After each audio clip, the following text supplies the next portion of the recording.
Uma outra pergunta que chegou para nós aqui, que às vezes ela se repete, é a seguinte: paciente que foi encontrado em coma, em via pública, sem sinais externos de trauma, o que que eu devo fazer? Eu estou na porta, recebi esse paciente, o que que eu devo fazer? Então, mesma coisa, você vai sempre pensar em fazer o ATLS, assegurar Airway, Breathing, Circulation, Disability Exposure, vai assegurar que a via aérea dele está pérvia, você vai assegurar a respiração, você vai assegurar pressão arterial e perfusão, e tem alguns macetes, né? O paciente está em coma, o que que eu sempre falo? Abre os olhos do doente. Veja se ele tem desvio conjugado do olhar, se ele tem algum estrabismo, se ele tem movimento do olhar em varredura, se ele tem pupilas isocóricas ou se ele tem anisocoria. Essa é a primeira coisa que você tem que fazer após a estabilização. Depois você vai imediatamente aplicar a escala de coma de Glasgow para quantificar o nível de consciência, não esquecendo de anotar as parciais, qual é a melhor resposta motora, a melhor resposta verbal e qual é a abertura ocular.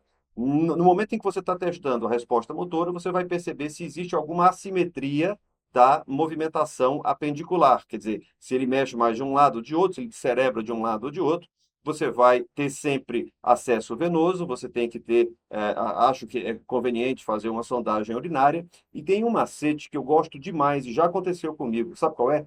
Deglicose com tiamina. Porque o cara pode estar simplesmente com a hipoglicemia, e eu já vi isso acontecer. Eu me lembro muito claramente disso. A primeira vez que eu vi que aconteceu comigo, eu era estudante de medicina, estava no plantão do pronto atendimento da faculdade e chegou um paciente em coma e a gente fez isso e eu me lembro muito bem dessa lição que eu aprendi do livro do professor Ricardo Nitrini, a neurologia que todo médico deve saber, foi isso. Dê glicose com tiamina. Demos glicose com tiamina, o cara acordou. Ele estava simplesmente com a hipoglicemia. Então, sempre pensar em doenças ou lesões que podem estar ocupando espaço, portanto, procurar manifestações de hipertensão intracraniana, procurar déficits neurológicos, sempre atenção às pupilas e sempre atenção às possibilidades de alterações metabólicas que podem levar ao rebaixamento de nível de consciência. Primeira, e eu sempre falo da glicose porque é o seguinte, a hiponatremia pode fazer? Pode, mas você só deve corrigir o sódio